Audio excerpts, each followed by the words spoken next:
Hello, fellas and ladies. Final solo review of TIFF is here. I may or may not do like a roundup video of everything else I saw, like that I didn't review, but this is the last solo review for TIFF 2025. And it's only fitting that I ended off with the TIFF People's Choice Award winner. But before I get to that, I do want to plug one last time on Bite Size Breakdown. There is a whole ass article that reviews everything I've seen as well as ranks them from best to worst. Please give that a read.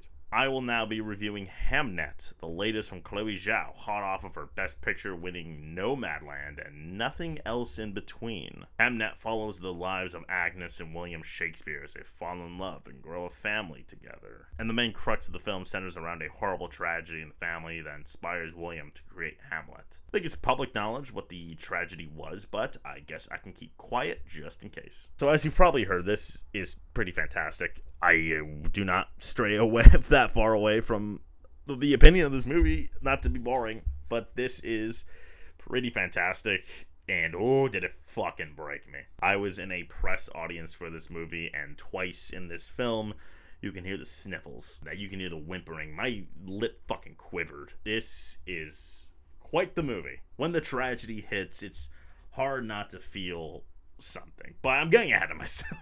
Because there's more to this movie beyond the tragedy. There is, like, something very poetic about this movie, which makes sense. William Shakespeare, yada, yada, yada. It's initially a very meditative portrait of these two's budding romance and the life they build together. They have an interesting opposites attract kind of thing. William's obviously a bit of a ostracized because he's, like, you know, a fucking writer and people don't like that back then. And Agnes's mom is like, she's like the daughter of a witch or whatever. And she has a thing with a hawk that I won't give away, but it's interesting, to say the least. And you kind of feel this tender connection between these two very instantly. There's something very, like, moving there. Frankly, I don't know why I ever thought that this movie was going to be just some basic, like, trauma porn film. That's not Chloe Zhao's quota. She's very good at these meditative, introspective, like, looks at people, sometimes through very little dialogue and just kind of examining the atmosphere around them. The movie has very interesting use of the environment, use of color,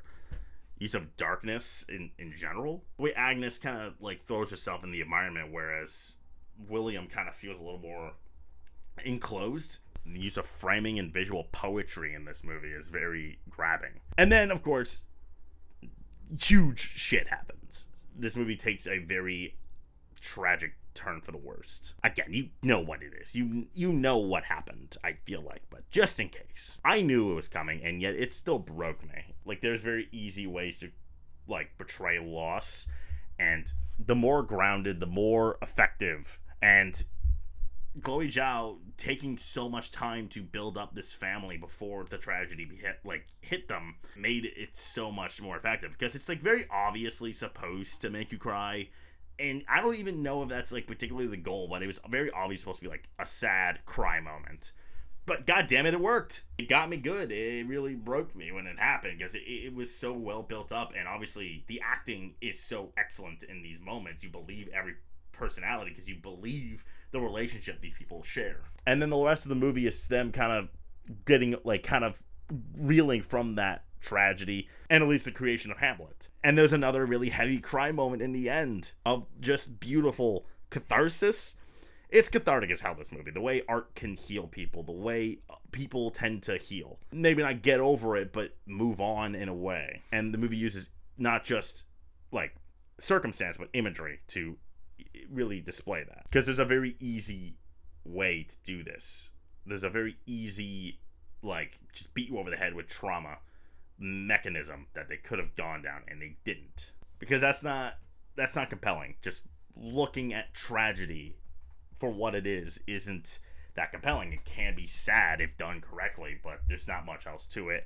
And HAMNET does an excellent job of showing the way people grieve and get to that final stage of grief, aka acceptance. Jessie Buckley is pretty outstanding here. She gives him, like, a really layered, interesting performance. This character has a lot of personality, and Jessie Buckley does an excellent job displaying it, not just showing, beyond being obviously amazing at showing these really heavy emotions. Paul Mescal was actually very, like, into that performance as well. Him and Buckley do an excellent job of portraying grief. It's not just them sobbing and weeping and screaming for a while. Mescal in particular doesn't even like raise his voice like during these moments. He's very clearly going through it, but a lot of what him and for the most part Buckley are going through are very internal. I also really want to give a shout out to Jacob B. Jupe, a really excellent young child performance. Chloe Zhao's direction is very, very good. It's a very slow-paced, patient film, but it never felt like I was like waiting for the next thing to happen. Part of that is Lucas Sol's cinematography, which has a very interesting look. It's not gray per se, but it definitely